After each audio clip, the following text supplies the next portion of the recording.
Hey guys, welcome back to Final Cut X training videos. I'm Dr. Casey Hart, and in this video we are taking it to the next level with some basic photo effects.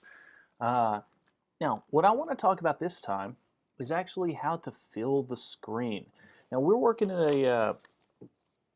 a world where everybody's got a cell phone camera, and everybody's using it. That's perfectly fine, it's acceptable, and they're fantastic for shooting photos and video out in the field. But what happens when you've got more and more photos and videos that are shot like this, but all TVs hang on the wall like this?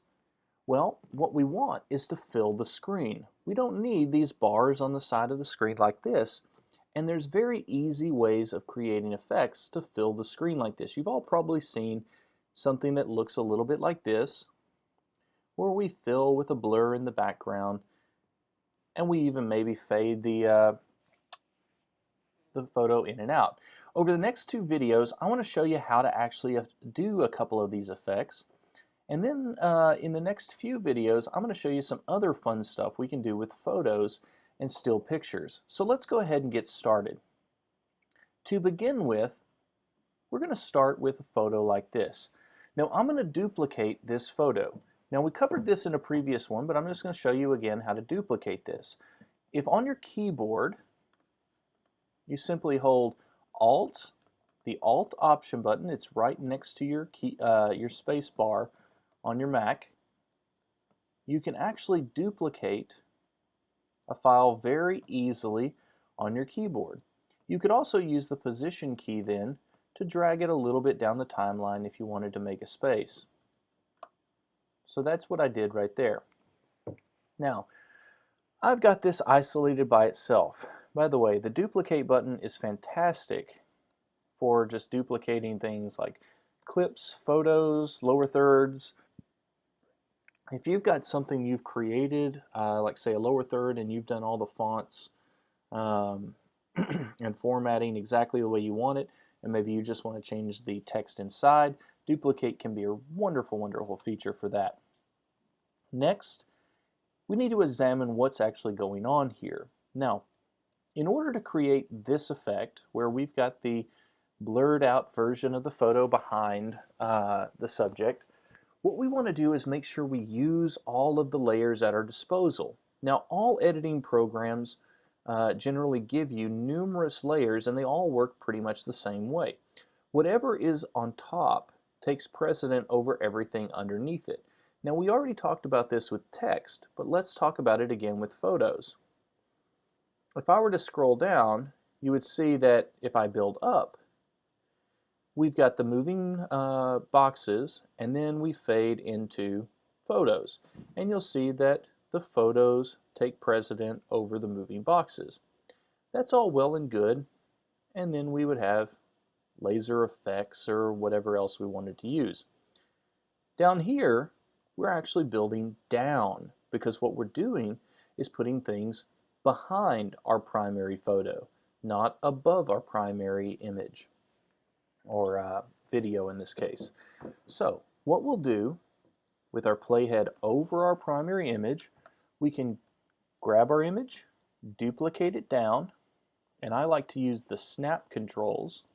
Up, snap control. By the way, that's N as in Nancy on your keyboard. Snap controls to lock it into place.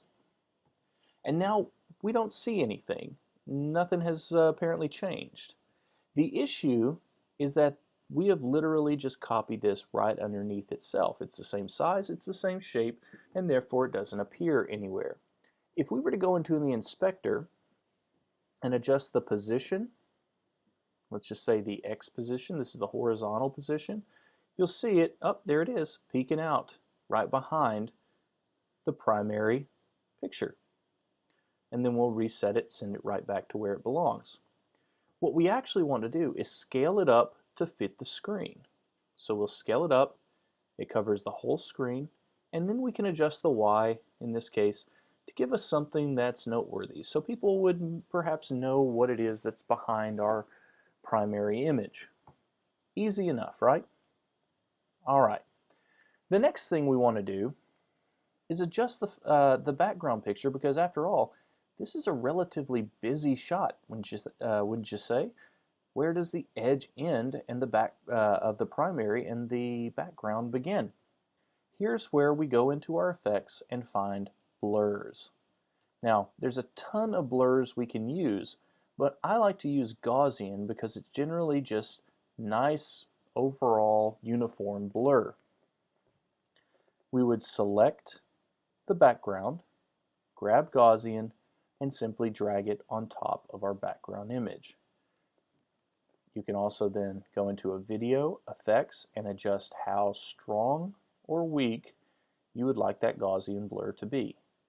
I like to give it a bit of on the weak side just so that people can kind of see what that is behind and know what it is that's going on here. Yes, this is a blurred out version of our primary image.